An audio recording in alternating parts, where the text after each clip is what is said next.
Child goes missing every 5 hours in South Africa. That's according to the South African Police Service's Missing Persons Bureau. Missing Children SA says the child goes missing every 5 hours in South Africa. One child goes missing every 9 hours in South Africa. Why? Who's responsible? While the police have made some headway in fighting this type of crime, the scale of the missing persons problem in South Africa is hard to quantify. Available stats are often incomplete and don't tell the full story. And it seems like civil society is left to carry the torch of this cause. Organizations like the Pink Ladies and Missing Children SA are at the coalface of this fight.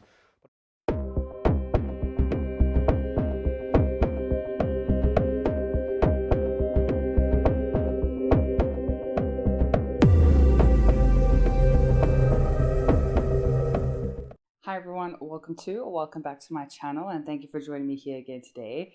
As you can see, we have changed backgrounds again, so please excuse me while I still get into the whole cleaning up my act and cleaning up the background thing. It's there and it's getting there and it's one step at a time. But basically I've like shifted around everything that's in this room. So I've like moved my desk around, and that's why we are at a different angle now. So I'm kind of still ironing things out.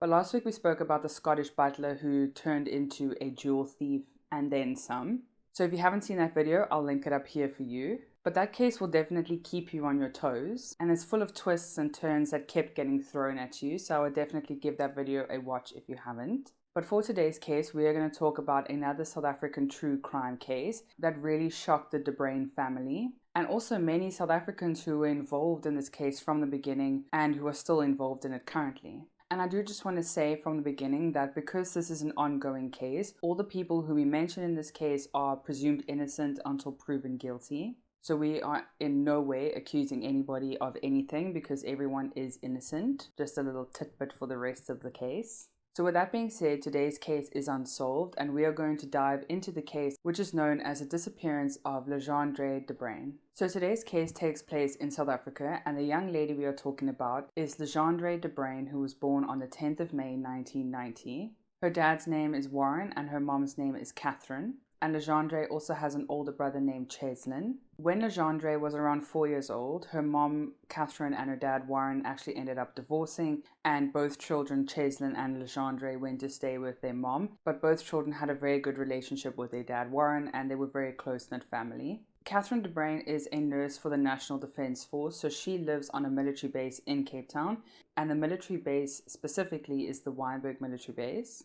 Right next door to Le-Jeandre lived a young girl named Kaylin, and she also had an older brother. But Kaylin and Le-Jeandre were best friends, and they would basically spend every waking spare moment that they had together. By all accounts, Le-Jeandre had a very close-knit and very well-loved upbringing with her mom and her dad. But like I said, both parents got divorced, and soon after Warren had divorced his wife Catherine, he actually ended up marrying another lady.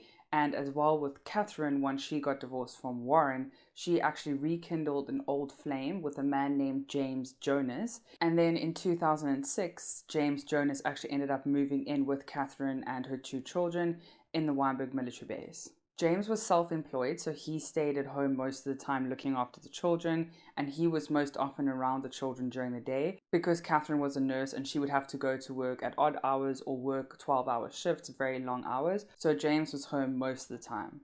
Catherine would say that she was very close with Le-Jeandre, and they were more like best friends than a parent-daughter relationship. And Catherine would also say that Le-Jeandre was very much a chip off the old block in terms of being just like her mom in terms of her personality. And also, like I said, Kaylin, her next door neighbor, and Le-Jeandre were very close, and they would often joke about running away together and moving out together and just living together as best friends in their own flat and being completely independent from adults. But Le-Jeandre always had a very sensible head on her shoulders, and she would kind of say to Kaylin, "That's lovely, like obviously that's something I want to do. However, we're too young. How are we going to support ourselves? How are we going to feed ourselves?" So even though Kaylin was a more free spirit in that sense, Le-Jeandre was always there to ground her friends and to be the person of reason in most situations. And when Le-Jeandre was growing up as a child, she either wanted to be a nurse just like her mother. She was incredibly influenced and looked up to her mom very much in what she did and was very proud of her mom. So she either wanted to be a nurse just like her mom or a fashion designer because she absolutely loved clothing and looking and feeling very good and making other people feel and look very good based on clothing and makeup. But then something strange started happening in June of 2014, and basically Le-Jeandre started to get these letters in the post. And when Le-Jeandre would open the letters, she would read through them, and she quickly figured out that these were actually love letters. And the letters would talk about how beautiful she was, how they wanted to see more of her, and they loved how when she would run outside she would do this and this. So it was very much like someone was intentionally watching her. This secret admirer knew exactly what she looked like, who she talked to, what her physical physique was like, and they knew quite a bit about her personal life as well. So they knew what was happening in her home life and also her friend life at school as well. So Le-Jeandre didn't really think much of it, and she thought that maybe it was a friend from school, one of the boys was messing around, so she didn't really let her mom know about it in the beginning, because she kind of felt a little bit of a confidence boost from it, because I mean, it's nice to get a letter from some random person saying this and this about you. So she thought that this was really nice coming from someone she assumed was from her school. But then another letter came in the post and asked to actually meet up with Le-Jeandre at a park that was incredibly close to where she lived. But they didn't ask for, oh, let's go to the park at 8 o'clock in the morning. Rather, let's go to the park at 11 to 12 o'clock at night. And because Le-Jeandre was a teenager, she thought that maybe this was a good idea. She could kind of get this person out of her head. She would know who this person was, and she would kind of have to stop worrying about who the secret admirer is. So she basically agreed in her head that she was going to go and meet this person in the park. However, Catherine established a curfew with Chesden and Le-Jeandre that they would only be able to have fun in the day, and at 6:30 in the evening they were to be inside.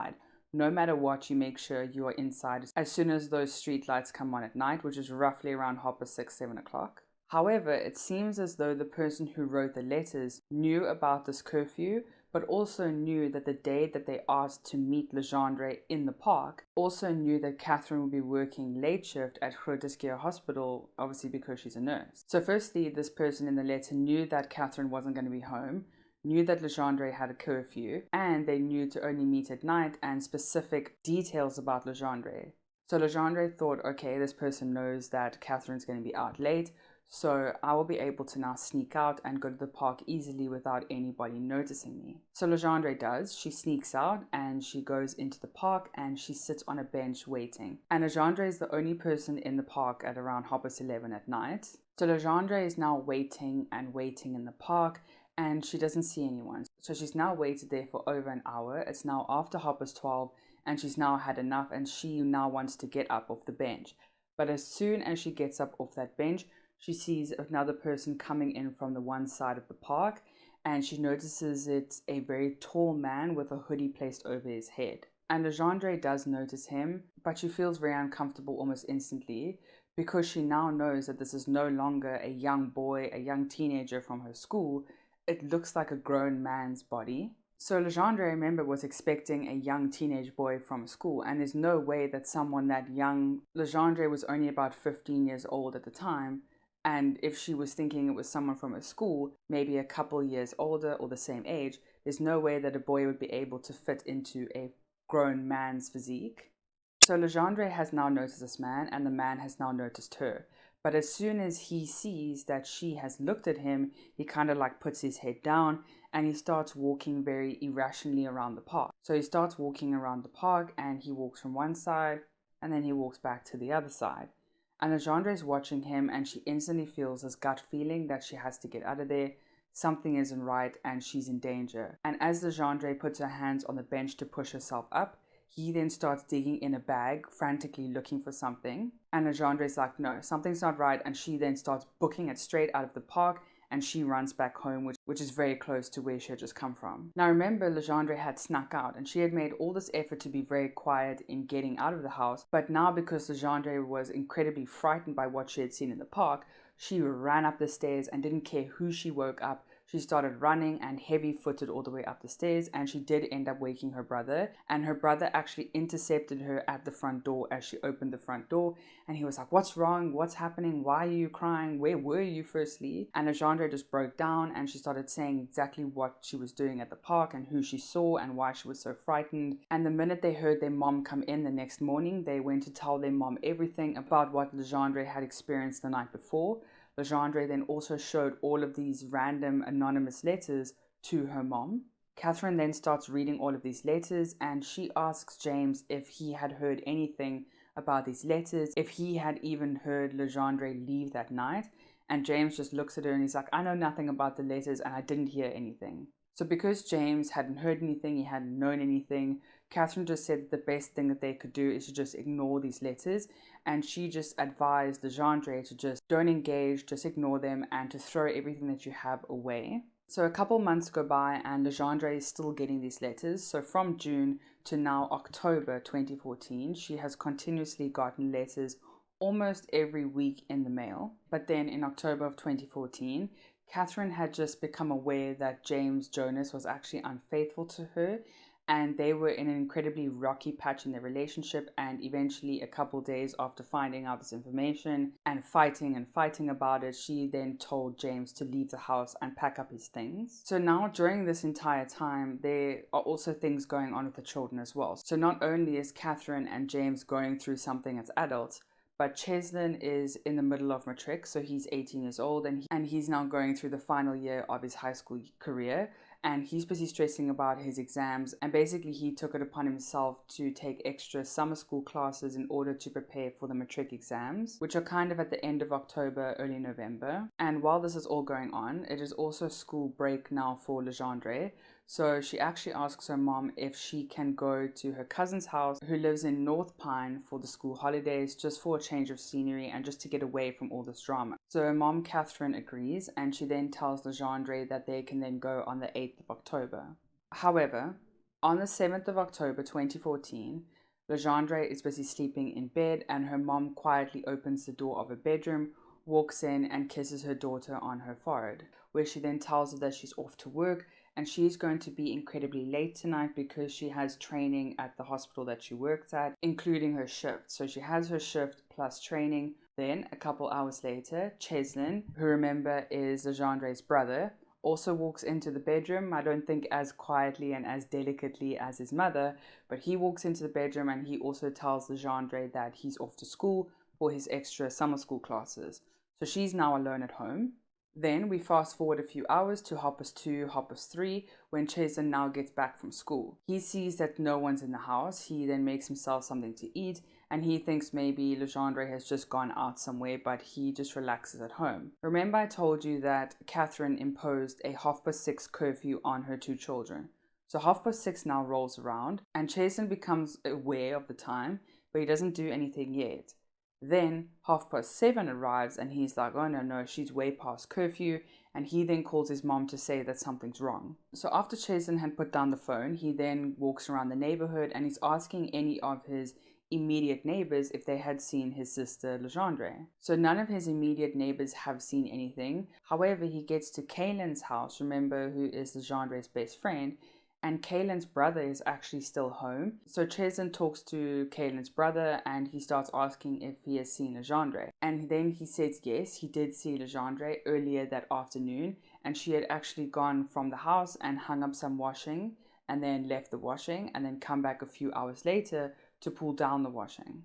But what Cheslin found interesting about what else Kaylin's brother was saying was that he also said that he found it weird because when Le-Jeandre went back into the house, he thought that he heard a muffled scream. However, he didn't think much of it because it was such a weird and quick noise that he couldn't really put two and two together. He then also said that he heard a door slam, but what he found really weird that day that he heard the muffled scream from Le-Jeandre was that he actually saw that James Jonas was still in the house. And what was particularly weird about him being in the house was that he had parked his car in reverse, and everyone found this weird because James Jonas always parks his car facing like head on to the home. He never reverses his car into the driveway. So when Catherine eventually got home and Cheslin and her could talk about it, they started going through everything that they have maybe said to Le-Jeandre, if they were missing anything about where she said that she could have gone. But basically both of them immediately left the house and they then went driving around in Catherine's car. They went to any public transport routes that were around the area. No one said that they had seen her, and they also didn't find any trace of her around these routes. And after 2 hours, they then came home and they had something to eat, and then they quickly went back to the police station to report her missing. But as they went to the police station, Catherine started describing what her daughter looked like and also her behavior, and she said that this was completely out of the ordinary for Le-Jeandre. Catherine also pointed out that it would be incredibly weird for Le-Jeandre to just leave because she left her asthma pump next to her bed, and she said that Le-Jeandre was incredibly asthmatic and she would never leave the house without that pump. But when the police officer had let Catherine speak, he then said, listen, she is a teenager and teenagers do silly things when they're on school holidays, so just give it some time and come back tomorrow if she hasn't come back. And Catherine was not impressed, and by the time that she was now kind of arguing with the police officer, Le-Jeandre had previously called his biological father Warren, and Warren had then walked into the police station with his new wife. So it was basically Catherine and Warren now fighting with this police officer, saying that actually they should look into it now. But I think that Catherine and Warren kind of felt intimidated because he was the professional, and they were kind of agreed, and they were like, okay, we'll wait until tomorrow to report her missing if she still doesn't come home. So the next day came, and Le-Jeandre was up bright and early, and he made flyers immediately, putting different photos of his sister everywhere on the flyer so that they could hang it up around the neighborhood. And as we get deeper into this case, there will obviously be incredibly difficult things to talk about and very sad things to talk about. But the brother making the flyers with his sister's pictures everywhere, and I think it's because I have a younger brother and I can't think of anything more gut-wrenching than having to do that for my sibling or anyone in my family that I'm really close to. But your younger sibling is... it gets you, man. So I just can't think of how difficult and hard it must be for the De Bruyn family and what they're going through. So basically, Le-Jeandre had now made these flyers, and it's the next day after they had just gone to the police station, and 11 a.m. now rolls along, and Warren has now come back from his house in town with his new wife, and he has now met up with Catherine at their house in the military base, and they now all head to the police station again. So I guess in the police's defense, I think that it's understandable that a lot of teenagers go out during the school holidays and they just don't let their parents know, maybe because they completely forgot about it, or it's just not something that crosses their mind because they're too focused in what they're doing, in living it up and partying or whatever they're doing. So I kind of get where the police officer's coming here. However, when it comes to a teenager or anybody in your family that you know wouldn't do this, and it's so uncharacteristic of them, I think that police should give the parents the benefit of the doubt that if they are telling you that my child does not do this, they always let me know where they go out, and all of a sudden they stopped and there's zero communication, something is wrong. So I do think that police need to understand that not all teenagers are the same, and that some teenagers don't like to go out and they don't like to not let their parents know where they are. When is the crucial time after a child goes missing? You know, the first 3 hours we say are the golden hours. They really are the most important. So we say, don't wait. People think there's still a 24-hour waiting period before reporting a person, and that's just simply not the truth. You can report a missing person as soon as you realize they're missing. So that would be absolutely the most important thing. If you realize someone is missing, your child is missing, don't wait, go report them immediately. But eventually police did let Catherine and Warren file a missing persons report for their daughter Le-Jeandre, and basically they printed it out, and this took a couple of hours for them to get all the information and the photos, and they did everything, and they sent the De Bruyn family home for the night so that they could start their investigations. Then bright and early the very next day, Child Protection Services, or CPS, was knocking at the De Bruyn door here looking for information about their daughter. And while the protection services were busy interviewing everyone who was very close to Le-Jeandre, James happened to come home at that time, and they also asked James to tell his side of the story as well. And James did say that he was the last person to see Le-Jeandre at home.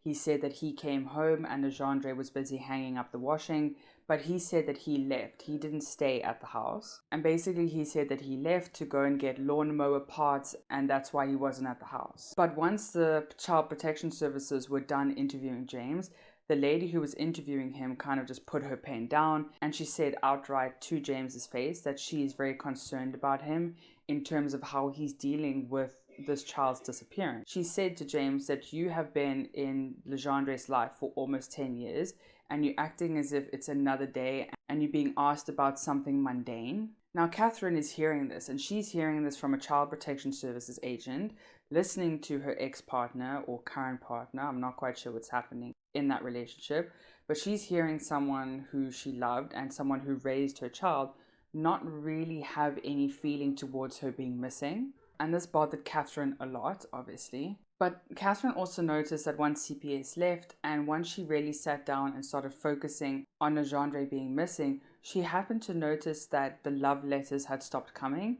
and that there was nothing for the past week or so. And she also now thought, oh my word, I forgot about the love letters. So Catherine now gets up and she's heading into Le-Jeandre's room to look for these love letters, which she knew that was in a particular drawer in her room. But something told Catherine to think about the love letters, and she basically, on her way to trying to get the love letters out of the drawer, thought that she wants to get these letters and take them to police to compare them to James's workbook that he uses at home for his work.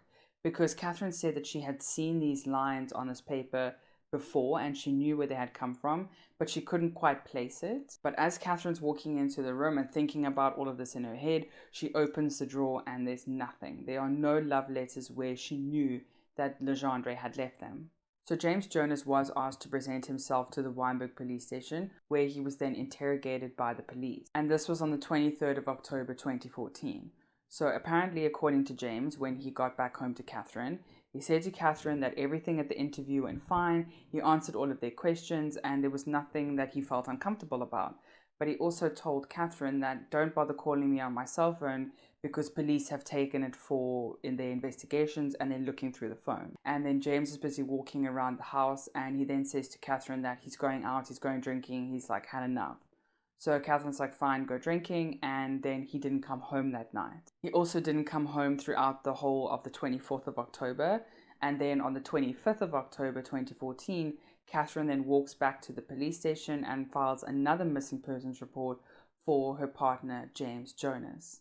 Now, while Catherine is in the Wynberg police station, she's waiting for them to draw up the missing persons report for James, and when she gets a copy of the report, she then notices that this is completely different to her daughter's report. And when I first read this, I thought, okay, it's probably different because Le-Jeandre is a child and they may have a different type of system for children. But then when I actually saw the picture that she was talking about, basically James's missing persons report is blue and a lot of other missing persons reports are red or pink, and this one was blue. And on the top of his missing persons poster is a wanted sign. And it basically says that he is wanted for questioning for another case. And police were still doing their job and they were still trying to find James Jonas, and they actually ended up finding his car near a train station in Wynberg. And they had a look at his car. It was completely empty except for a weapon that was found on the passenger side, and it was a gun. And when police then did their investigation of the gun, they then found that this gun was unlicensed and unregistered.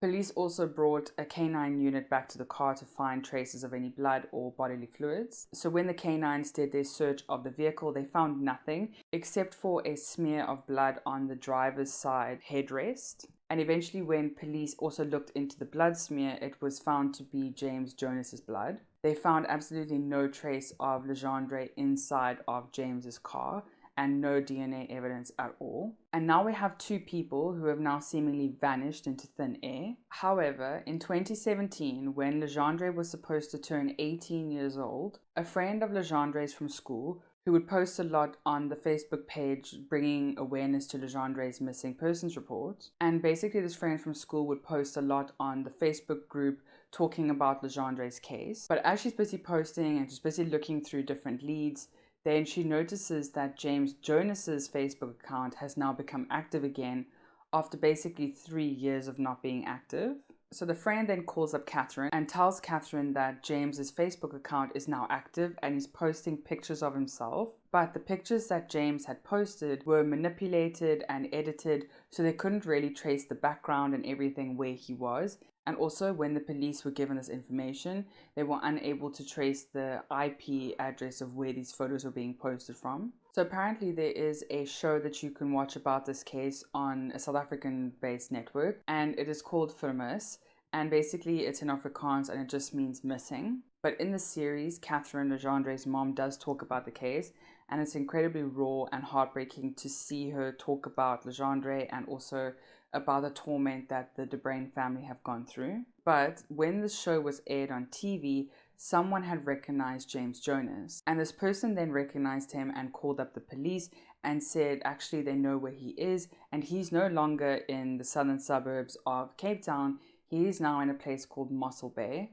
which is definitely a far distance all the way from Wynberg to Mossel Bay. And she had also pointed out the address where James stayed, and police were soon then knocking on James's door. James was then interrogated, and in November of 2021, he was released from prison with no charge because there was no conclusive evidence that he had ever harmed or that he was involved in Le-Jeandre's disappearance.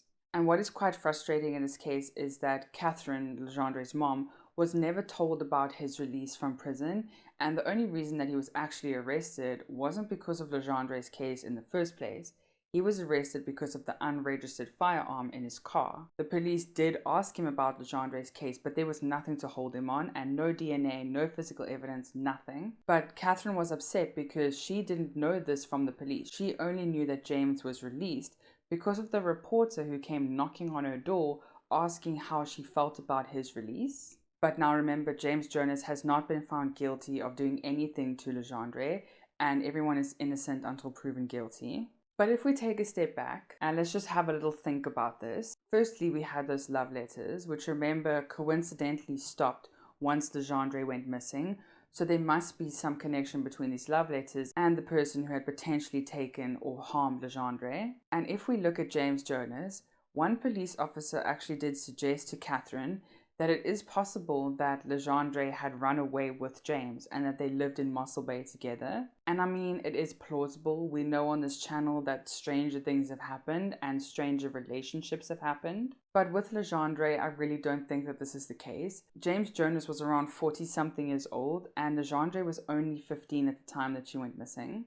Also, the person who had taken her or harmed Le-Jeandre had access to her house and knew how to get in there without alerting anybody of their suspicion. And also, if someone was able to see Le-Jeandre walk to the washing line, put the washing up, walk back to her house, and then a couple hours later walk back to the washing line, take the washing off, and then walk back in the house and hear these strange noises, why did no one notice someone being pulled out of their house kicking and screaming?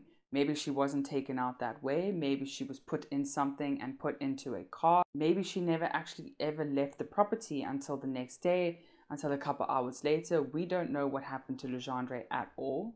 I really doubt that Le-Jeandre left willingly. I really think that someone maliciously is involved in this case. But we don't know right now, and I hope for the De Bruyn family that they get the closure or some kind of closure, or that Le-Jeandre walks back into the home. And I think what is really sad about this case is the not knowing.